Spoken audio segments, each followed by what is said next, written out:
And I'm going to start sharing my screen. Oh, wait. Well, you know what? Before we do that, I would love if we could go around and just everyone at least say introduce themselves and say where they're coming from. I know we have folks from different parts of Virginia, and it would be great to just hear everybody's location. My name is Kirsten Millar. I should have said that as people started to get on. I'm the one that's been emailing you some about all the logistics and details. And again, we're so excited to be having our 2024 State Breast Cancer Advocacy Day. We have not had one in person since 2020. So this is going to be exciting. And there is a brand new General Assembly building to check out and, a brand new group of advocates. So we are super thrilled. I think we have about 30 people coming as advocates if they can all make it. So it's going to be a really nice group. So maybe what I'll do is first introduce our staff. I've got my fellow VBCF staff on the phone. But first, I'm going to introduce Becky Bowers-Lanier, who is VBCF's legislative liaison. And Becky has been with us a very long time and knows a lot about the General Assembly and is such a great resource. So we're so happy that we have her on our team. Becky, you want to just say hi? Hi. And then Erin, I'll pass it to you. I'm Erin Stagletter. I'm the education manager for VBCF, and you'll see me on Tuesday as well. Thank you. And Nikki? Hey everyone, I'm Nikki Jennings. I'm the resource coordinator as well as operations for Virginia Breast Cancer Foundation. And I've been the little elf behind the scenes trying to get all of your appointments set. So I'm really excited that we've had a short time frame to get this done, but we've had a lot of great progress. So it's going to be a great day on Tuesday. And Katie Sawyer is she's our executive director and she's on the phone. I don't know. Katie, can we hear you? I don't know. Can you hear me? You can. Okay. Yeah, good. Okay. Great. So apologies. I'm in the car mobile. So that's why I'm not on camera, but I really appreciate everything the staff is doing to make our State Advocacy Day a success. So thank you. And I've been with the organization, I guess, almost 12 years now. Hey, Katie, this is Becky. That's a good picture of you. Oh, thank you. Yeah, most of the time, all you see is a phone number. I don't know. I know, right? Well, there you go. It's very cool. And then our intern, Christine Taylor, is also with us. I don't know if, Christine, you want to say hi and where you're from? Hi, I'm Christine. I'm the intern here. I'm doing a part of my master's in social work program, and I live in Henrico. Where? Henrico. Henrico. Oh, Henrico. I thought you said Waco, and I'm thinking Texas? That's weird. All right, and I'll call names just to make it easier. Ann Woodward. Hi, I'm Ann Woodward. Thanks, Kirsten. I live out near Charlottesville. I've been involved with VBCF for a couple of years and just was named vice president of the board. So happy to be joining on Advocacy Day. And Vanessa? I am Vanessa Spurlock, and I'm from King William County. This is my first time with this, so totally excited to be here. Can't wait for it. So thank you for having me. Yeah. Laura? Hi, everyone. I'm Laura Logie. I'm the Director of Research at Nueva Vida, support services for the Latino immigrant here up in Northern Virginia. I represent Alexandria. Wonderful. Dr. Shaw? Hi, I'm Dr. Shaw. I am the Medical Director of Breast Imaging at VCU Health in Richmond. This is also my first time with legislative advocacy. I'm really excited to be a part of this group, and I appreciate everything you're doing. Hello. Great, thanks. Eunice, I think I see you on. Hi. Yes, I'm here. We're just going around and introducing ourselves and just saying where we're from. Okay, well, I'm a former member of VBCF. I was the president of the Peninsula chapter for 7 years, but I'm currently not in anything. I just had a mastectomy in October. Second time I've had breast cancer.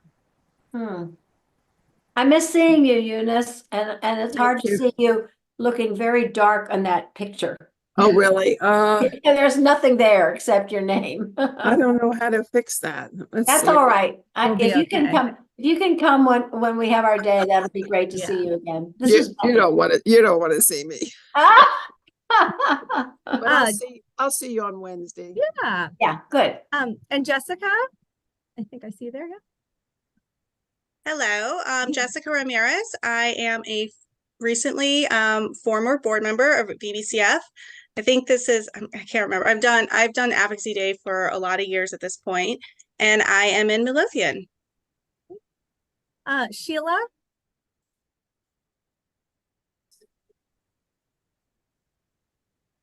You're muted, or there you are. Where did she go? She keeps moving around my screen. There she. Oh, you're still muted, so we can't hear you. Oh, well, she turned off her. She'll figure it out. I do that sometimes. I hit the wrong button. I turn off my. Okay. Oh, there she is. Sorry. There she is. Sorry about that. I am doing this on my phone, so it's a little It's different. hard. Yeah.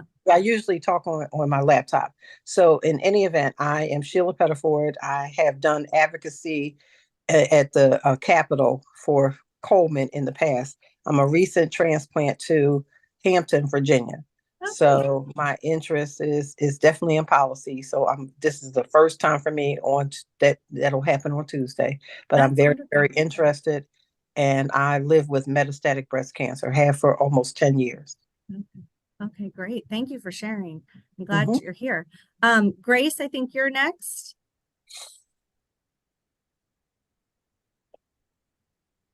If you're talking, we can't hear you. Grace, are you there? All right, I'll come back. I'll come back to you. Cassandra? Oh, there she is. There's Grace. Sorry, I'm having trouble as well. I am Grace Rush. I am a certified mastectomy fitter and office manager at the Pink Ribbon Boutique in Henrico. This is also my first advocacy day and excited to be a part of it. Definitely have a lot of thoughts on the insurance side of things, and if any change can be made there, that'd be pretty cool. Yeah, that's great. Okay, Cassandra, sorry, you're next. Okay, great.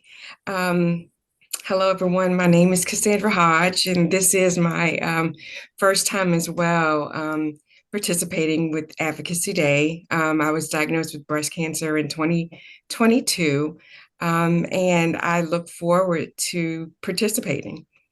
Great. So glad you're here. Francine? Good evening. This is Francine Hunter, and I'm calling in from Hanover, Virginia, Mechanicsville.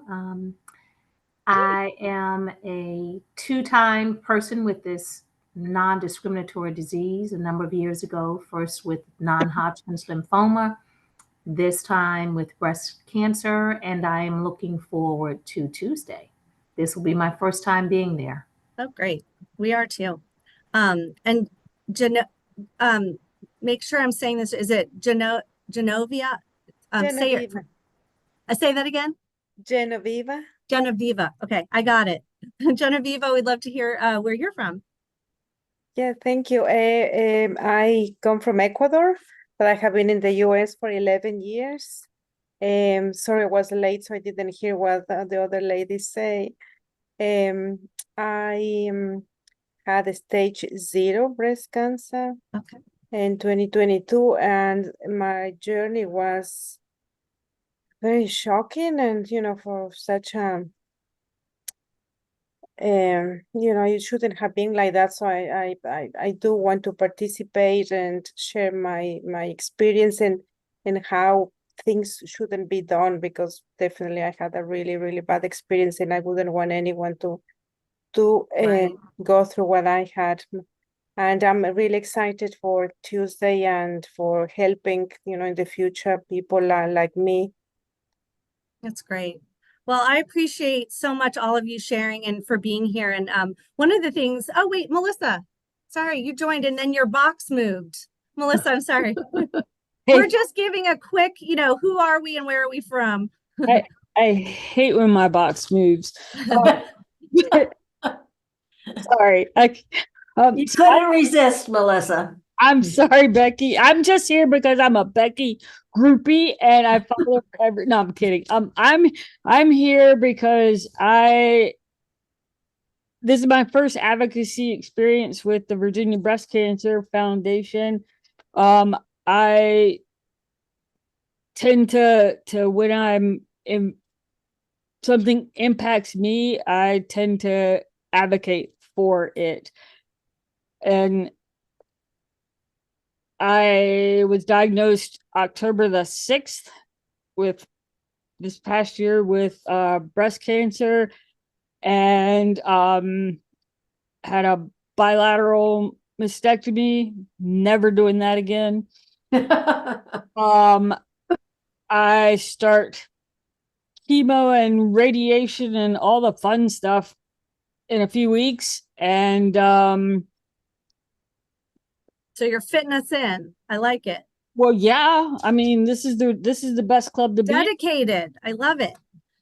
Well, this is such a wonderful group, and I'll tell you, I think, you know, what one of the things we're most excited about doing an advocacy day again is having, you know, a group of advocates come together and get to meet each other and support each other. You know, it's really wonderful to be together in person again. So we're really excited about that. Well, I'm going to start sharing my screen. I think we have a new person who joined, Evelina. Yes, hi, how you doing? Oh, there. Okay. Hi, Evelina, thanks so much for joining. We're just giving a brief who we are and where we're from. Yes, hi everyone. My name is Evelina Elizabeth Johnson, and I'm from well, originally from Panama, but I live in Newport News, Virginia, and I'm a breast cancer survivor and advocate. That's wonderful. All right, I'm going to share my screen and get us started. So as I said originally, I'm Kirsten Millar, and I am the policy manager here at VBCF, and the one you've been hearing from a lot. But also Becky Bowers-Lanier, who's our legislative liaison, is my partner in crime over at the GA, and is going to help me with our orientation. So basically, we've done introductions. We're going to go through the schedule and talk about logistics a little. Talk about the General Assembly kind of in general and the legislative process in a sort of quick way, and then sort of dig into the meat of what our priorities are for the Advocacy Day, and then probably some of the things you're probably interested in, you know, sort of how you prepare for your meeting with your legislator, and sort of trying to give some tips and thoughts about that to make sure you feel comfortable.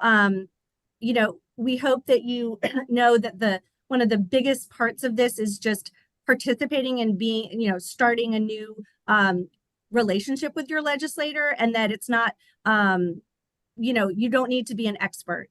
We have lots of materials that you can leave behind with your legislators. So I'll just say that up front. We'll go through it, but definitely at the end, ask the questions that you want to ask so that you feel comfortable.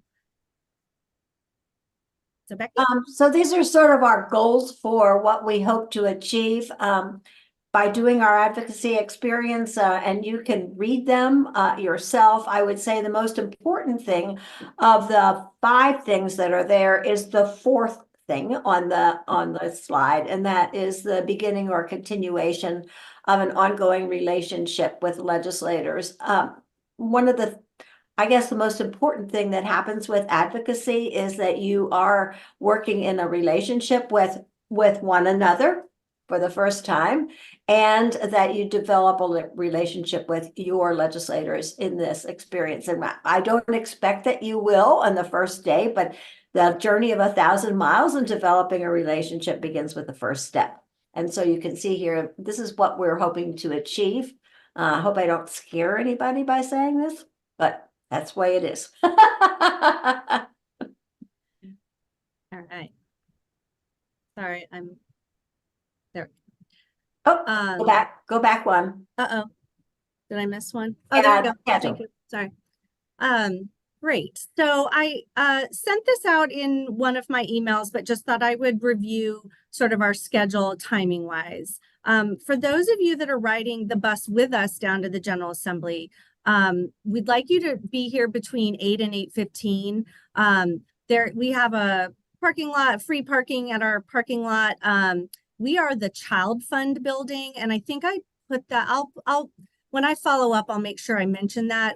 It's 2821 Emerywood Parkway. I'll send you the full address. I think you have it somewhere, but I can send it again. But it's the Child Fund building, lots of parking. We will need to leave right at 8:15. So we won't really be able to hold the bus, maybe a minute or two, but not much longer, to get down in time to have the bus drop us, and then get through security. The reception will begin at 9 a.m. where we've invited legislators to drop in, and it'll also be a chance for us to talk amongst ourselves and get ready for meetings. And then we've scheduled meetings between the time frame of 9:30 and 11:15. We'll go through that in a minute. And then we will, after people are off, going to their legislators' offices, we will regroup back down on the first floor in the cafeteria. There's a nice cafeteria with tables, because people will be in all different parts of the building, and then we'll sort of gather back there, talk a little bit, and debrief, how things went. And then the bus leaves back for VBCF at noon. One of the things, and I'll follow up with an email about this. One of the things we thought, if anyone could stay, that was riding the bus or wanted to join us driving back at the VBCF office, we'd love to have a lunch provided for you to continue the conversation. But we also understand people have busy lives and need to get where they're going. So it's no problem if you can't, but I think I'll send out an email that just, let me know if you can, so that we would know how many people could stay.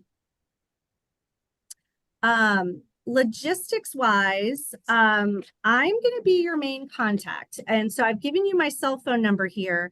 And that's just if you were running late or you're in the building and you don't know where you are, you could text me and I can try to help that way. So I just wanted to note that. And as I said, if you're riding with us, try to be at our office by 8:10 or so. We'll let you in. We have, restrooms you could use if you're driving from a distance, and we'll try to leave at 8:15. If you think you're going to miss the bus, just text me. You could still join us down at the General Assembly, but it'll help us know where you are and just make sure you're okay. And one thing to note is that everyone will have to go through security at the General Assembly building. And it's really just like a metal detector that you walk through, and you'll have to put your bags on a conveyor thing, kind of like at the airport. It usually doesn't take that long. They have a lot of people working the door, but just want to let people know, no weapons. And, they, just like at the airport, they'll have you take out your keys and anything metal and put it in a, dish. If you are driving on your own, we'd love for you to try to get down there by the time the reception starts, which is at 9. And it's on the 7th floor meeting room. And I will send I have a packet that has a map. Just to note, and we'll go over this in the next slide too, that the public entrance to the building is on Broad Street, even though the address says 9th Street. And you'll see a picture of the building in the next slide. But I think the main thing here is if you are driving on your own, please give yourself plenty of time to find parking and to get through security. And I sent a map of some public parking decks and things. There are lots of places to park. It's just, when you get down there, it can be busy and, so just giving yourself a few extra minutes to make sure you can get there. And if something happens between now and Tuesday and you don't think you can make it, you get sick, there's something, that's okay. But again, maybe just email me, text me, call me, because we would, if we have an appointment set for you, we'd like to cancel that with your legislator, just, out of courtesy. Christy, can I ask you a question? Sure. Are cameras allowed, personal cameras, Yes. or a cell phone? Yes. Both? Okay. Yes, both. Uh-huh. Thank you. Yeah, Eunice, you just have to put it in a little dish when you go through security. Yeah, no problem. Yeah, right. So I get to talk about the new building, and Eunice, I know you've been around for a while, and there, sorry, that doesn't mean you're old. It just means that I am. I remember. And a couple of others, if you have been, you may have a memory of an old General Assembly building that was at the very same spot as the building you're looking at. And more recently, we were in the Pocahontas building. How many times do we go to the Pocahontas building, Kirsta, while we used it? I think maybe at least 2 or 3 times. Okay. Well, the Pocahontas building is down the hill on Bank Street. And anyway, any old memories you have of being in a General Assembly building, whether it was one at the corner of 9th and Broad or one in the Pocahontas building on Main Street, this will blow your mind. I haven't found one thing that I don't like about this building. I'm sure something will happen, but the entrance is right here on 9th, although the public will have to go in on Broad, which is just around the corner on the right. The views of the Capitol are spectacular. Even if you get a chance to get a cup of coffee in the cafeteria, which is on the first floor, it looks right out on the statue of George Washington and his horse. Now, the only problem I have with that is that we see their butt, his butt and the horse's butt. Because the horse and on the statue, it looks to the south and we are just north of it. But you know, you can look beyond that. You can certainly see the Capitol from the building. The little statue that's there on the right down in the corner is Edgar Allan Poe. And I ran into one of my colleagues today and he said, Becky, do you want to join a coalition? I'm getting a coalition together. I don't like where they put the statue of Edgar Allan Poe. He should be in a better spot. Will you join the coalition? I said, sure, Steve, anything you want me to do, I'll do. I think he was joking, but anyway, that is Edgar Allan Poe. It's about 14 stories high, and the signage is fairly good.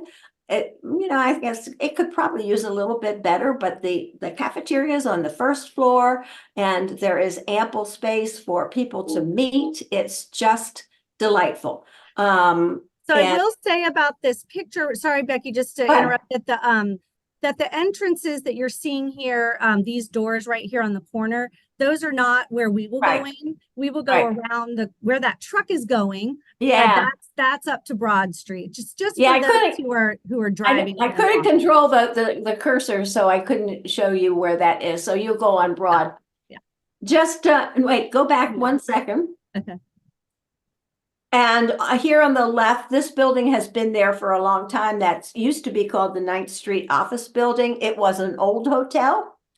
The Attorney General and his office. Oops. Sorry. The Attorney General and his staff took over that building after they renovated. So the Attorney General's across the street with his staff. The General Assembly building, which is the legislative branch, is on the other side of the street. And the executive officer, that is the governor, is down past Edgar Allan Poe. The mansion is just a block away. And then the executive office building is sort of back behind that tree, with that right in back of Edgar Allan Poe. It's called the Patrick Henry Building. So everything is right there, including the Capitol, which you cannot see on this picture. So it's pretty amazing. Yep. I just think it's wonderful. Is this yours or mine? I have to look. Oh, this is mine. What to expect? Yes. So Kirsta already said that, we warned you about security. Those of you who've been to the General Assembly building in the last 5 years or so know about going through security. You'll see a lot of people wandering the halls. It's not as crazy as it was if you went to the Pocahontas building, which was our temporary building, and very inferior compared to this. There are a lot of people who can be there, but you don't look like you are falling on top of others. And we may still see last minute schedule changes because legislators have changes in their schedule all the time. And that still goes on regardless of where they are meeting. If you get lost, yeah, there is adequate signage, but you shouldn't have a hard time finding your way down to the first floor to ask for help if you do get lost. Lots of walking, wear comfortable shoes, true. And this will be an exercise in participative democracy. It's going to be fun. I still am smiling about the new place, so. So our first activity for the day will be the reception that is on the 7th floor. We have a room reserved there. It'll be a chance for us to talk with each other in person before going out to meetings. Some of you will be going to your meetings in a group, so it'll be a way for you to meet your partners and sort of introduce yourselves before you head out. We'll have coffee, tea, and food there. And we have invited all the legislators in the building to drop in. Very sort of informal meet and greet. Some of them will send their aides. Some of them will come and want to speak to us as a group. So, you know, we're not quite sure how that will go. So there'll be sort of that happening at the same time that, and that starts at 9. And then some of the meetings are starting at 9:30. So just to give you an idea of that. At the reception, we will, or for some of you on the bus, we might give this to you on the bus. We'll give you a name tag, your schedule, and we'll give you a tote bag to keep all your things in. You'll have a folder that has materials for you as the advocate, some resources, room numbers, a map, talking points, things like that. And then we'll also give you a folder of materials that you're going to leave with your legislator after you meet with them. And again, that will have more detailed information than you need to know, but it's great to leave behind for them to just give them more in depth about the bills that we're working on. As I said, we are having you grouped if we can. If you all have the same legislator, you'll attend together, but that's not possible for all of you. Some of you will be on your own, and we can talk about that if it's possible and you want a VBCF staff person to go with you. We can try to do that just depending on the schedule. And not all of you, Nikki's been working really hard working the phones and email to get appointments, but not all the legislators are available. But a lot of the offices say, still drop by. We'd love to, have you drop by. There might be a legislative aide there that could talk with you, or they'd love for you to drop the materials off and, say hello. And again, and we'll talk about this in the next couple slides, but we're going to have some talking points for you, just bullet points of the things that are important about the legislation that we're working on. And as I said, the appointments are shifting around still. And so I'll have that final list of appointments ready in the morning. If I can get it to you the night before, just so you can eyeball it, I will definitely try by email. And then I think I mentioned that beginning at around 10:30, they're kicking us out of the reception room. They have another group coming, so we will migrate down to the first floor cafeteria. There's open space there that we'll try to commandeer some tables. And that will be where, if you're going to a meeting at 10, come down to the cafeteria when you're done. That's on the first floor where we will come in. And I'll be able to point it out to you as we go up to the elevators because it's right there when we come in the first floor. No, this is not working. There we go. Okay, did you want me to do this one? You had either or. I'll do it real quick. Okay, I mean, that's fine. this is also just trying to give some general background about the General Assembly, how it works. We're gonna not try to give you too many details, but just some of the basics. In the Virginia General Assembly is unique in that not unique, I don't know how many other states do this, that they switch off by year how long the session is. So the even years are long sessions, which are 60 days. So that's what we have this year, which is good, but it's still pretty short. And as you've probably heard with the election in November, the House of Delegates is controlled by the Democrats as well as the Senate. And Governor Youngkin is a Republican. So there are, they call it divided government because it's not all of the same party. The House of Delegates is 100 members and the Senate has 40 members. The governor has veto power. So that power will be key this year, and that's a key thing that he can do to get his point across about what he wants as priorities. The House and Senate may pass bills that he already says, no way am I going to let that go. So that'll be interesting to watch. One of the, I think, most exciting things about this year is there's so many new legislators. And we were excited when we were looking into all of you and your legislators. A lot of you have new legislators. So you're new, but they're new too. So it's a great time to sort of start a relationship. There are 34 new House delegates and 17 new senators. There's a record number of women in the Senate, 14, and 34 in the House, 10 non-white senators and 31 non-white House delegates. So it's a diverse, great group, and it's going to be exciting to be there and meet everybody. The other thing you'll hear a lot of people talk about this year is the budget. It is a budget year. It's a 2-year budget, and so it will be adopted this year. So a lot of, I think, some of the key things that have been in the news have been about taxes and budget cuts for certain things to pay for other things. And, you know, that's an interesting piece of the whole process this year. So in addition to there being bills that might be passed, there's also budget things that people want money for. So it's definitely a busy, busy year.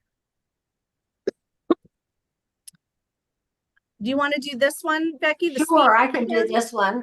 And this is this is you know, that movie about how a bill is made. I could, and there's a song attached to it. So if you can sing this in your mind, that would be great. But it's very much like Congress. Bills can originate in either the House or the Senate. They can have the exact same bill in the House and the Senate, different numbers, but they still have to pass both houses and get crossed over to the other side. All bills are assigned to committees, both in the House and the Senate, and even bills that cross over have to go to the committee in the appropriate House to which that bill has been has crossed over. Just to give you an idea, the session began last Wednesday. So I think I attended a committee meeting today that met for the first time. It's fast, but it you know, we're now just getting cranked up, and the dockets for the committees are pretty aggressive. And I will tell you, when Kirsta was talking about the change in the number of women and the number of women of color and people of color in both houses, I was at 2 committee meetings today that are chaired by women. Thank you very much. It was just lovely. Yeah, so yeah, it's very, it's a pleasant thing. And the President Pro Tem of the Senate is a woman, maybe Louise Lucas. The of course, the Lieutenant Governor is in charge of the Senate, and she's a woman. In the House, we have Don Scott, who's a Black legislator. Fabulous history on him in the House.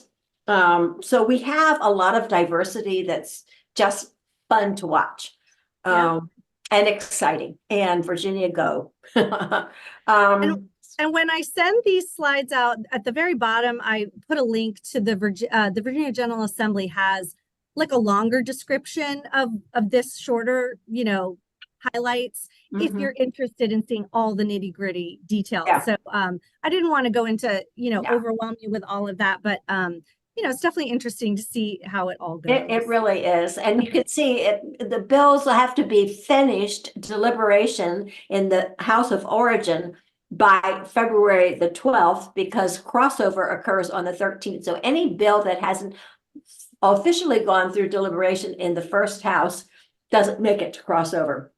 All the others do crossover, but there's a certain amount of culling that takes place so that the second part of the session is not as crazy as the first part. And yes, all bills have to be passed by both the House and the Senate in the exact same form to be signed by the governor. And the governor has 30 days from the time he receives the bills to sign. Gotcha. These are ours. Yeah, I'll do this one. Yeah, thank you. Yeah. So I sent out this morning just some of this information, the fact sheets and sort of our talking points about these 2 bills. As you can imagine, there are lots of things every year that VBCF could champion and be involved in, but we have to be, you know, more judicious, you know, when we're going for Advocacy Day, it's very hard to have a million bills that you're talking about. These are two of the main bills that we're tracking. And I think you'll understand why with the first one. This is a bill that Delegate Shelley Simons from Newport News area has put in, and it would prohibit health insurance companies from imposing copays, coinsurance, deductibles on diagnostic and supplemental breast examinations like MRIs, ultrasounds, and diagnostic mammograms. So we hear often, and I know everyone on this call probably has a experience with this, where you know you get a call back for a follow-up appointment and they find something and then they spring on you that to do this next part, it's going to be upfront $400, $500, whatever it might be. We all also know a couple other things, that you can't diagnose breast cancer from one mammogram. These are medically necessary tests to be able to diagnose or rule out breast cancer. And we also know that early detection is one of the most important things that we have to help with better health outcomes. So the fact that some people are faced with really high bills and maybe will delay coming back in and wait till they have more money to be able to afford it, that, you know, people have budgets in their households. Any delay like that, we think, is a problem. And again, because these are medically necessary to get to either ruling out or confirming breast cancer and getting to that treatment piece, we think this is super important. This bill was introduced last session and another form of it the session before. It's an exciting bill, but it is going to be a uphill climb. As you can imagine, insurance companies probably don't want to do this. So we are working hard on this bill. It's been assigned to the House Labor and Commerce Committee. And that is, you'll see when I give you your schedule, I will mention if your legislator happens to sit on that committee, because then you could mention in your meeting, you know, this bill is really important to us, and I know that it will come before your committee. So I'll try to highlight some of that for you, just because that's a key point. And I was going to pull this up, but I don't, I sent it out, some of the talking points. This is a fact sheet that you'll be able to leave behind with your legislator. And I don't know if I know how to, I do know how to do that. I'm in trouble with that. You know how sometimes you go, where did my cursor go? And I sent this out via email, but it's just a way to sort of lay out the issue for a legislator. It has the bill number on it, and it sort of explains the issue. And, you know, I think one of the ideas, and we'll talk about, we're going to have a few slides about how to prepare for your meeting. But I really want to make sure you hear that you do not need to be an expert on this bill and all the ins and outs. I think your main point to get across is maybe think about from your own experience. Have you had this experience? Tell them that. Say, yeah, I think this bill is important because this happened to me. Or a fact that really resonates with you, like the idea of, you know, this is not something that you should have to worry about and stress about the money when you're already worried that you might be getting a bad test result or something that is going to be challenging for you. So, you know, maybe just think of one or two things that you would want to share with your legislator about a bill like this. If the legislator has a question that you don't know what they're talking about or the answer to, there's nothing wrong with saying, I don't know, but I can certainly get you that answer, and just try to jot down what the question is, and I can follow up, or Becky can follow up. That's not a problem at all. And so that bill is fairly straightforward in what it's going to do. This other set of bills, and this is what Becky was talking about, that there is a bill, a House bill in the House of Delegates and a Senate bill in the Senate that are both exactly the same. And the patrons, those are the people who sponsor the bill, Delegate Lopez and Senator Boysko. This bill is a way to come at the costs of prescription drugs. again, some of you may have this experience that your insurance plan requires you to pay a co-insurance. So that's a percentage of the cost of a drug. And if the drug is very expensive, that could be thousands of dollars.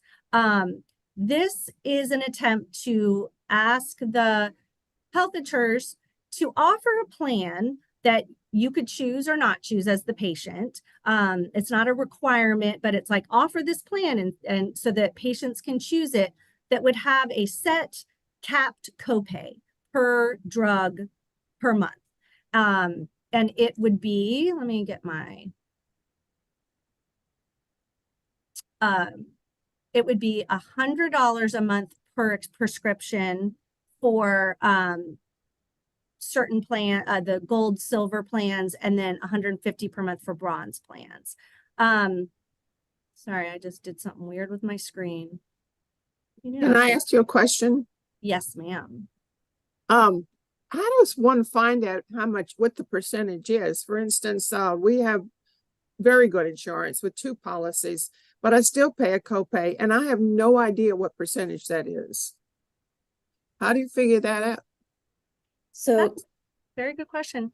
do you want me to jump in, Kirsten? I would love you to. So my understanding is co-pays are a set amount of money. So that should be, generally you can see it on your insurance card. And if not, then it will be available on the website for your health insurance, or you can call your health insurance and ask where you can find that information. So copay is a set number. Co-insurance is a percentage.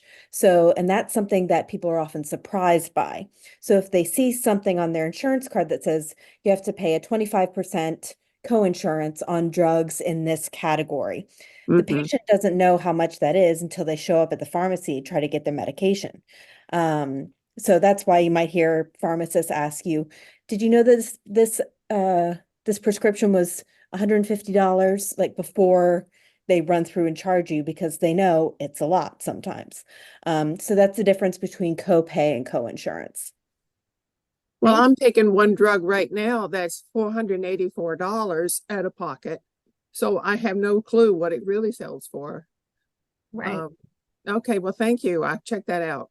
Yeah. And I think, Eunice, I mean, again, that's a great example to share with your legislator. This is why we think this is important. And you'll see here on the fact sheet, we're part of a coalition called the Fair Healthcare VA Coalition. And you'll see these other organizations. The Leukemia and Lymphoma Society is heading up this coalition, but also the American Cancer Society is part of it, the Hemophilia Society. So there's a lot of other organizations that have patients that are potentially taking very expensive drugs. And so this is one way to come at the, the cost of healthcare, as we all know, is just can be really hard for people. And it's just another way to go about it. So again, this is one of those bills that potentially has an uphill climb with just the powers that be in insurance companies, but it's been passed in several other states. And it has been shown not to, you'll see down here, Colorado, Delaware, Maryland, and it has not caused an increase in premiums, which is what the argument would be, is that, oh, you offer this and then insurance companies are going to raise premiums. Well, they've shown that it hasn't. So again, this is one of those things where I'm telling you all these details. You do not need to understand every single detail. I think the main thing is to say, this impacts me. I think this would be a great idea. Here's the fact sheet. If they have real technical questions, I'll get back with you. And that is great. I think hearing your story and just that connection is really important. Okay, thanks. Oh, Melissa, I see you. But you're muted. There you are. There I am. Just a real quick resource. There's an app called Hippocrates, and you can look up if you put your exact insurance plan in there and look up a medication, it will tell you what tier it is for your plan, as well as like what it should cost. The best source is going to be your pharmacist for like your what the actual cost, and then your cost sharing. Okay. Can you share that with me, Melissa? And then I'll share it out to everyone. Just And the free version is all you need. You don't have okay. to pay for the paid version. And then Sheila, I see your hand raised. Yes, I am a former health agent, licensed health agent. So I sold Medicare Advantage plans. And I just recently, really, that's not relevant. What I wanted, my comment that I want to make in reference to the co-insurance, all of this information is really told to everybody. It's mandated by law. However, all this is so complicated. It's just the insurance issue is extremely complicated. And lots of times people do not know what co-insurance is going to be versus what a set payment is going to be. It's always better to have that. But when it comes to prescription drug plans, that's not the way it is. Depends on your tier. I particularly take my own situation is that I take Ibrance. I will tell whoever it is, whatever legislator I need to tell this to. My Ibrance costs $16,000 a month. Yeah. Well, thank goodness I don't have to pay that. But that's just because I'm poor. I'm I chose to go into disability, and that's a whole nother bill that's languishing on whoever table it is. When it comes to Medicare, you have to wait 2 years to get Medicare. So my point is, this is a complicated situation that we have to do everything that we possibly can to move this needle. Yeah, that's really helpful. And I do think it's so complicated and not everyone will understand all the ins and outs, but I think the main thing is, as it says on this fact sheet, giving patients a choice to pick a plan that could work with their budget potentially, versus not having any option at all. Absolutely. Great. All right, Becky. Oh, choking me. I know we've talked about this a little bit, but this is where we get into what's it like to be going into that meeting. Right. And this link in the first bullet will take you to the part of the General Assembly webpage where you will put in your home address and then click the little link and up will pop who your state senator, your delegate, your federal senators, and they're all John Warner, Mark Warner, and Tim Kaine. Everybody gets that. And then you're a congressperson. And so you'll be focusing on your delegate and state senator. So if you don't know who they are, that's where you want to go, because those are the people, the delegate and the state senator, that you'll want to have an appointment made or make your appointment to see them. So anyway, the other thing is that you can go on their webpage, and many of you have probably done this already, or you can just Google them and find out about them. And I highly recommend that, because there might be a little glimpse of something in their history, so that when you meet them, you can say, oh, I see on my Google search that your children go to school in the Midlothian area, and I live in Midlothian too, and perhaps they may know one on there. That just something that will cause you to have a link with those individuals. Also, don't hesitate to and please review the materials. Kirsta's gone up through that already, and you don't have to be an expert, but you kind of ought to have an idea of what's in the material, so that when you speak with them, I will say, when you speak with them, probably the most important thing is to tell a little bit about your story, because those are the things that are most compelling. People will remember your story more than anything else. Now, you don't want to make it 20 minutes long, but you want to do a few things that catch people's, this is why I belong to the Breast Cancer Foundation, and tell a little bit of that. So anyway, and that's the last bullet on there. That whole thing, the visit you may get to see your legislator. You will most likely get to see their aide, but either one, it doesn't matter. The aide is the gatekeeper to the legislator. So if you can't see your legislator, don't be disappointed. The aide is very good, and they're all. I do think Nikki's been able to get a lot of appointments that seem to be with the legislator, but as Becky said, you may get there and they've been called to a committee or something ran late. So that's definitely something, I agree. And I'd also like to say we're going to leave a little more time at the end for other questions about the, nitty gritty. But again, please get in touch. The reason we wanted to do this orientation tonight was that you have some time to look at the material, maybe over the weekend. If you have questions and things before we get to Tuesday, please reach out to me, or on Tuesday, on the bus, we can talk about things, but just wanted to make sure that I'm here for follow-up things that you might not think of tonight, but you're going to think about it tomorrow and go, I don't understand. And that's totally fine. The protocol is pretty darn important. The very most important person is in bullet 1, and I already alluded a little bit to that. There are 2 kind of administrative people that for each legislator. One is the person who sits in the desk outside the offices. Most legislators, there are 2 legislators for 1 desk that's in the front. Don't try walking past that person without making getting to know them, because that is a gatekeeper. And man, oh man, if you violate that territory without talking to the gatekeeper, they'll see you the next time and say, oh, the legislator's not here, who might be in his office. But anyway, very important person to see is the administrative assistant. Then all legislators have aides, and some of them have more than one, but you may or may not get to see the legislator.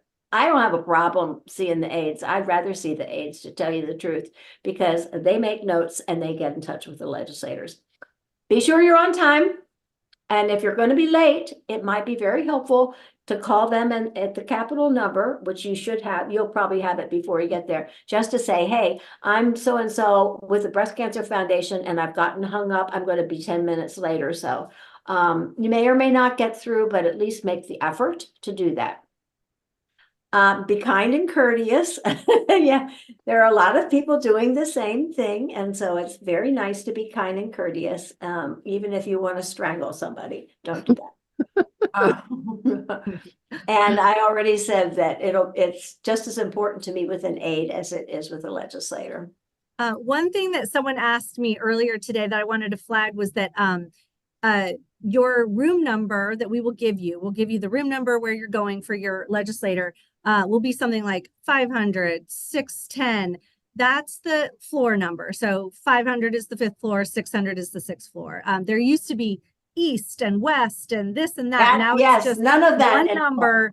And I will say you may have to walk around a little to find it, because it doesn't totally make sense sometimes how they've ordered things, but just that's the idea, is that that's the floor. And the signage is pretty good on each of the floors. I'm still learning my way around, but I'm finding that the signage is pretty good. And you're right. If it has a 6 in it in the beginning, it's on the 6th floor. Thank God.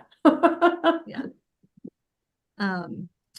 This is also just, we've kind of talked about this a little bit, but when you're meeting with your legislator, and especially if you're in a group of 2 or more, take a little time just for everyone to say where they're from, and if comfortable, say something about their personal connection to breast cancer. And often you'll have the legislator then say to you, oh, my sister is going through breast cancer. It's a way to sort of connect. And I think the general idea is to tell them who you are and why you're there, why it's important for you, why you've taken the time to be there. Tell them that there are 2 bills that we're working on. There's information about them. And again, like I said, maybe pick 1 or 2 things that you think are important to mention to them. And I think we've mentioned this too. If you're asked a question you don't know, let us know, and we'll do that legwork for you. But I think it's also good to hear what, like Becky said, is to hear what they have to say. They may have an interesting tidbit of, I have a connection to this, and that's good for us all to know, especially as the bill moves along. Some of the legislators that you're meeting with, this bill is not going to be in their committee, but that doesn't mean that they can't understand what it is and why it's important, and that there's a bunch of us here talking about it. Yep. And if you get a little nugget of information from the legislator that you believe might be important to share, by all means, let Kirsten know. And, if it's real important, not real important, but if it's something that I can learn so that when I see them the next time, I can say, hey, I understand that you had a great conversation with Eunice of the Breast Cancer Foundation, and I appreciate you took the time with them and, you know, that you had that connection. So, you know, Okay. this is all about relationships. The more we can tie people together through stories, better off.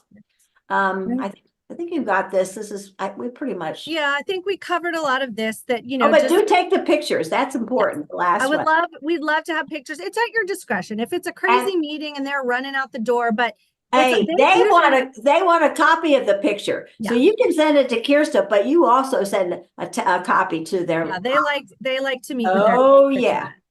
Yeah. Yeah. And then, like we said, we'll have a blue folder. Your folder is going to be white. Their folder is blue, that you leave behind with them. So that way they have my contact information. They have some more of the details that if they, you know, have questions. And Becky was just alluding to this. I will have a form in your folder that's sort of a form you could fill out by hand if you want, or you could just come talk to me. But the form is really helpful to be able to say, I did learn something. Their wife is going through breast cancer right now, or they have you know, a family history or something. That'll be an easy way for you to do that. And Becky always encourages this, and I love the idea of writing them a personal note to thank them for their time. VBCS has some note cards that we'll have for you that you could use if you want. You can use your own. But I do think it's a nice, especially in this day and age with lots of texting and emailing, it's kind of nice to do a mail. Just note that it can be as simple as thank you for taking the time to meet with me. And they might remember your name the next time we do this next year, something like that. You'd be amazed the number of letters and notes that I see that the administrative assistant is working on, who opens the envelopes, gets it ready so that they can have it. And I do think it makes a big difference. Okay. It's an old-fashioned thing. Yes. So that is sort of the quick, dirty orientation version. But I definitely wanted to have a little time. I know it's almost 8 o'clock. I didn't want this to go crazy long, but definitely want to hear if there are any questions that you have, because if you have the question, probably somebody else has the question too. But I wanted to also mention that I am recording this, and I also will send you the slides. So again, if you review the slides, you know, tomorrow and you have other questions, please certainly reach out. I'm going to stop sharing my screen. Oh, I see Dr. Shaw's got her hand. Yes. Hi, yes, I have a couple of questions. Yes. My first question was, you had mentioned with regards to reducing cost sharing. Oh gosh, so sorry. I was doing this on my phone. I also dropped it. I apologize. Cost sharing for prescription drugs. And you mentioned that other states have implemented those same changes, and there's no data to show that it has negatively impacted premiums and that sort of thing. Right. There are other states around us that have implemented or reduced or eliminated cost sharing for breast cancer diagnostic imaging. Do we have any data to show what those effects have been in terms of premiums and overall costs? I can follow up on that for you to see if there's data, because a lot of those bills are fairly new. They I know Maryland passed it. So but let me find out if there is, because that's a great question. But I do think, to your point, and now that you've said it, I'm going to do this, is I'm going to pull some of the other states that have already passed this bill, a bill like this, and include it on your talking points. Because that's, even if we don't have the other data, I think it is a great data point to say, hey, other states are doing this. Why isn't Virginia? So thank you. That's a great idea. Yeah. I think, oh, did you have another question? Sorry. I did, but I don't want to take all the time. So you can take other people. Oh, okay. Do bills ever get passed but like edited or amended? So for example, the wording right now is to eliminate cost sharing. Is there room for negotiation? Like, could we reduce cost sharing? Could we bundle payments? Like, could something be worked out where it's not like a total loss, but like a Bills, compromise type bills of thing? get, bill, if the whole process is one of amending bills. So just because the language looks like it does right now, for example, by the time the bill gets passed, it may be something else entirely. Yeah. Cool. Okay. So, Every so even committee, if they every committee. disagree. Yep. Yep. Okay. Awesome. Sheila, you have your hand up. Hi, excuse me. I only did this one time, well, really 2 times before, but one time in front of people. And it can be very, very nerve-wracking. There's a lot of information that we just heard, and I just want to be encouraging because when you get into really when you get in the meeting, the most important thing is to remember what you're there for, what the ask is. Don't forget the ask. There is an ask. But in telling your story, the passion that you have with regard to whatever it is that you have experienced, it does have an impact. Yes, it might seem like it does. And this is a long, drawn out process. Yep. I have talked to a lot of people who get discouraged. I refuse to get discouraged because I know the only way that we're going to have any kind of change is by doing what we're doing. Yep. You're absolutely right, Sheila. Thank you. And I think you're exactly right, Sheila, too, that sometimes when you start with the personal story and I live in your district, I'm your, like, I mean, they serve you, starting with that, then sometimes makes the ask easier, right? Because maybe you've created a little bit of warmth and a little bit of like, oh, we know the same people, or we like to go to the same restaurant in town, or something like that. Something to note is that, and people may know this, is that all your legislators are part-time legislators. They're like real people that have real jobs the rest of the year after these 60 days. So they're not, professional legislators, maybe in the same way that a congressman or senator is. And so I do think having that personal connection of like your hometown or that sort of thing really helps. And then, as you said, it makes saying that ask a little bit easier. Yeah, but I agree. I think, Sheila, you're also right to say, I don't want to discount that, especially if it's your first time, it can feel a little bit like, but I just want to also echo your encouragement that the only way things are going to change is if people talk, and don't be worried that you're not an expert. You're an expert in who you are. You're an expert in your experience, and you have passion for that. So, absolutely. Thank you so much. Christy, are we going to have team leaders like in the past? No, at the state level, we won't. There are a few of you that are meeting in groups. And like I said, I'm going to try to get you at least a preliminary list of appointments, maybe by Monday afternoon, so you could kind of get a sense. Like, Eunice, I think you're meeting with either your delegate or your senator in a group of 3. I don't want to go into all that, but again, I think when we get there and on the bus, but then when we get there to the reception, we can do a little bit of like connecting people. And if you're a person that's going alone to a meeting and you really don't want to go alone, we can try to figure out a way to get someone to go with you for that. I don't have any problem with it. Yeah. we don't mind. Melissa has her hand up. Oh, I have my virtual hand up. I wanted to kind of add on to what Sheila was saying, that like over the years, like I've developed some pretty like significant relationships with some of the legislators, and the only way to do that is to put a face to an issue.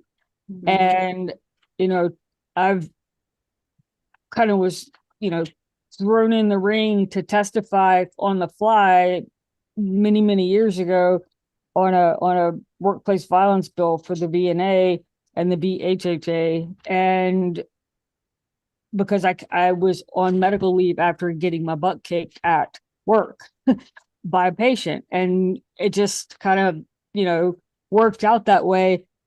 And to share what happened to me, I was the only expert on that. And because they're the folks that it's full-time hours, but very part-time pay and that kind of thing, because it's a year round and that kind of thing. But they're quote unquote day jobs. They could be a farmer or a business person or an attorney or whatever, and have no idea about like the insurance stuff that I don't remember honestly who brought it up, or, you know, have never either experienced a significant health crisis at all, much less cancer. And it's up to us to educate them, because Mhm. have the knowledge to on, you know, nobody knows everything. And so that having folks like us that have walked down that path to help them understand and how it impacts Yep. somebody on a personal level, a financial level. Like for me, I'll point out that I'm part of the healthcare workforce and I can't work right now because of X, Y, and Z. And I will somehow tie that in to make this bill palatable and inviting and votable for them, kind of thing. Mhm. As Rodney Willett laughed at me when I mentioned the WIFM, you know, the what's in it for me for that particular legislator. And it's that connection. So I'm going to step down off my soapbox. But that is important, and that helps you to start a relationship that they'll remember you later on, because they'll remember the story more than they'll remember anything else. Well, and I think Sheila mentioned this, that, and she's so right, that because advocacy takes a long time. It is very rare that a bill comes up and that year it's passed. It's like there's, as Yep. Dr. Shaw said, it gets amended, it comes back in a different form, they add something to it, you know, and so it can be discouraging. But I think when you're, especially with these new legislators, making that first impression this year that here we are, I'm your constituent, then next year, if we're moving the bill to a different level, we're still here. I met with you last year, and then they'll start remembering you. So I think that part is really good. I wanted to mention something just because people have asked me in the past when we've gone to lobby days about wearing pink. You're free to wear whatever you choose. We will have some pink ribbon stickers that you can wear, but I guess I would just say, do what you're comfortable with. I would wear comfortable clothes, comfortable shoes, but don't feel like you're required to wear pink if that's, you know, I know there's a complicated relationship with pink and breast cancer. So, you know, we will have some pink tote bags for you. So you definitely will stand out, but, you know, I just wanted to mention that. The other thing, and I'll go back to questions, but I did think while I have you all here, do people on this call think that they would want to come back to the VBCF office to do lunch after the event, or do most people feel like they've got to get on the road or whatever? So I thought maybe raise your hand if you think you want to eat with us. I just figured out that I don't have a camera on. This is a new computer and it didn't have a camera, which I didn't know. So are you voting? Are you raising your hand? But I'm voting yes. I would. Okay, great. Like to talk with the other ladies Yeah. about what's going on. Okay, I've got Grace, I got Vanessa. Okay, good. Sandra. Okay. Melissa is this. I got Anne. Okay, good. No, that's good. We just wanted like a sense of you know, the bus will come back here and we have a room set aside, but we just kind of wanted to know. And I'll also send out an email, but just wanted a little, you know, I didn't know if everyone would say, no, I gotta go. See you later. No, I'm good. Oh, good. Yes, I got you. Okay, good. Thank you. Were there any other questions about the day that would be helpful to answer now, or some of the question, you know, things that we covered? There's a couple hands up. Genevieve and yes, Dr. Shaw. Yes. And how long would it take the meeting the delegates? Would it be 5 minutes, 10 minutes? How long would it be? If you can get 5 minutes with them, you're really lucky. 10 minutes probably max. Yeah. And when Nikki was making appointments, she was saying a brief meeting, and we were thinking 10 to 15 minutes is probably the most we would get. But it kind of depends, you know, if they're rushing out the door or not. They may sit there and talk with you for a while, you know. Dr. Shaw, I think you had another. Yeah, I did. So I have our practice has several offices throughout Central Virginia. you mentioned that we may be able to like drop by certain legislators' office if we don't have a formal meeting. Yeah. Would it be okay? Like I live in Midlothian, I know my senator and delegate, but would it be okay to drop by the office of, let's say, the legislator who works in Short Pump where we have a clinic? Absolutely. 100%. And I'll have extra packets for the legislators. Okay. We'll have ones that we know you guys are going to their meetings, but then I'll have some extra ones because yes, that would be great. I mean, you know, before I got to VBCF 8 years ago, I think we didn't make appointments, but we just blanketed every office with that. We think this is a good way to really make a better connection, but it is also great just to have our presence there, as Becky said. And that's part of the reason that we've hosted these receptions in the morning, because then it's like, even if you don't have if that legislator doesn't have a meeting with someone specifically, they could still drop by, talk to us as a group. We can share information with them. In years past, we've had, you know, quite a few legislators just pop in or their aides. And so, yeah, it's honestly, people hear that there's food in a room and they will come investigate. So that's right. Yeah, it's like any workplace. Like, so they'll oh, come to in the us. conference room. Let's go. Some of them will. And I do know that Delegate Simons, who is the sponsor of the breast cancer bill, will come to the reception to speak to the group. So I'm excited about that. And I know someone, I can't remember who is her, has her as their delegate. So she was like, well, I'll just come to the meeting. And, you know, but that'll be a great way for us to talk with her and hear from her. One quick question that might be related. So I've actually signed up for the Komen Lobby Day the next day. Is there overlap, or are any of the folks on this call going to be there on Wednesday as well?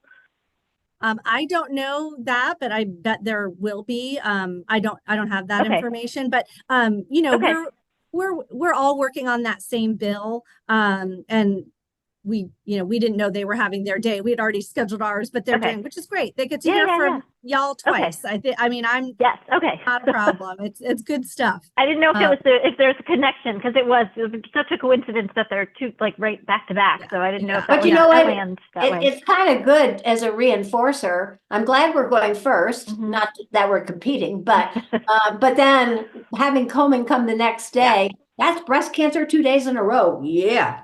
Yeah. Yeah. Awesome.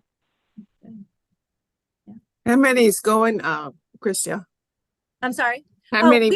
We have about 28 or 29 advocates signed up, which is great. I think half are coming on the bus and maybe half are driving themselves. So, and you know, usually at least 1 or 2 people, something happens and then they can't make it. So I hope it'll be a good group, and I'm just excited to have a presence there again, and you know, start to get to know everyone. And I've missed seeing people in person, so it's nice.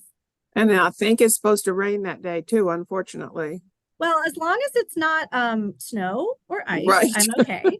And we'll be inside the whole time once we get to the building. We don't have to go between buildings. So once you're inside, you're dry. That's good. Yeah. And if anyone who's driving decides at the last minute they'd rather meet us here and get on our bus, they can do that. So I'll let, I don't know who's on, I can't remember exactly who is, but you know, we do have room on the bus. Oh, Sheila, sorry. I see your hand now. You have it raised. You're on mute, Sheila. Or maybe that was from before. Yeah, it might be. So yeah, like I said, I'll send out the Hold on, I'm so sorry. Oh, there I you are. thought I There. was unmuted before I put my hand up. Excuse me. I'm a part of, I've been an advocate for a long time, and I'm a part of Little Living Beyond Breast Cancer. And we had a meeting recently. I'm a you hear my voice advocate.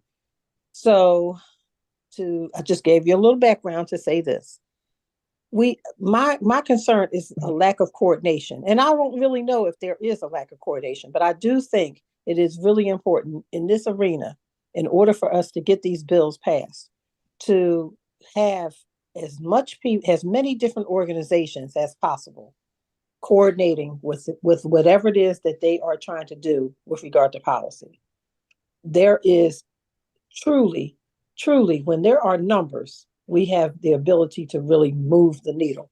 So if you have whoever it is that's on this call, if you have the ability with regard to whatever other organization that you're in, to bring us all to the point where we're working together, even if it's not in the same day, but still working together to make sure that these meetings are looked upon by the representatives as important.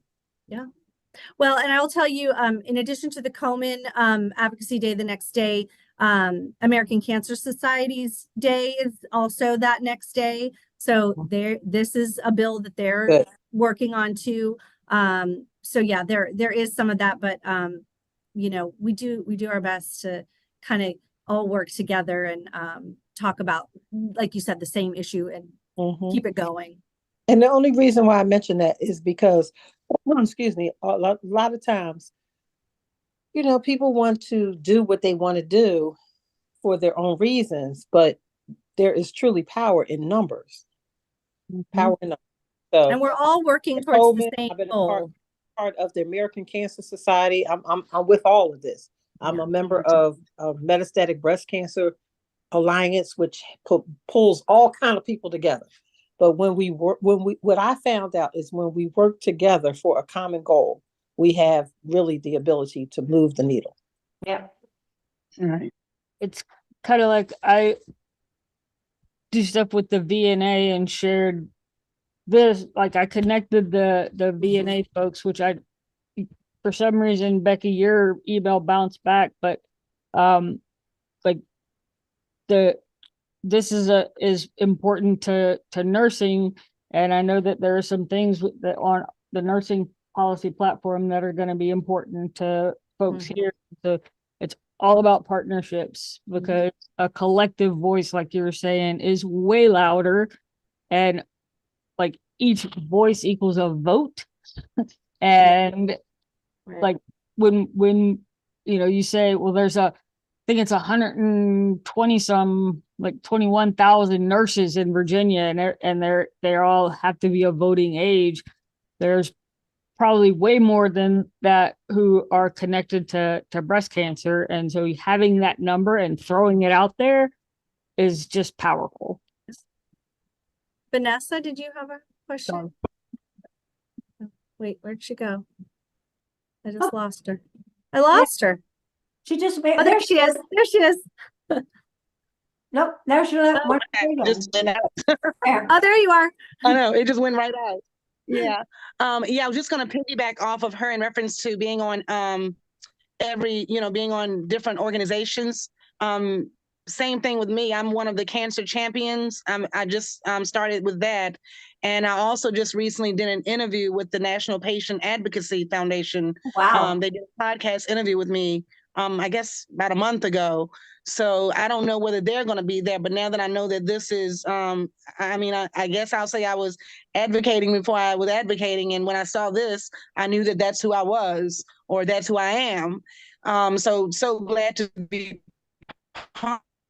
And but I will definitely reach out to them. I don't know if they're actually going to be doing anything with General Assembly, but as she said, the more of us that speak, and the more voices that they hear, then we'll eventually be heard. Even if it's day after day after day, and now it's like just have a voice, because when we say nothing, they do nothing. But as long as we say something, then we know that something maybe works for all of us. Yeah. Well, and I think, VBCF, because during COVID, we weren't doing a lot of advocacy in person, and we're getting ourselves geared back up. So this is a great launch to that. And I agree with everything that all of you have said about the partnerships and sort of moving towards that in a more structured way. And we would definitely like to do that and partner with more people. I think those are great ideas. So thank you for sharing. It's really good. I'm really excited. It's going to be a great day. Well, I don't want to keep y'all too long. It's getting towards 8:30. But I'll share everything back out, and I encourage you that if you have other questions, let me know, or any concerns. And I will see a lot of you at 8 a.m. on Tuesday, and then some of you at 9 a.m. at the General Assembly. Like I said, we still have room on the bus. If you decide you don't want to drive yourself down there, let me know, shoot me an email. And yeah, it's so great. Thanks so much for being here, y'all. See you next week. Thank you so much. Thanks, Take care. Krista. Bye-bye. Everyone, see you soon.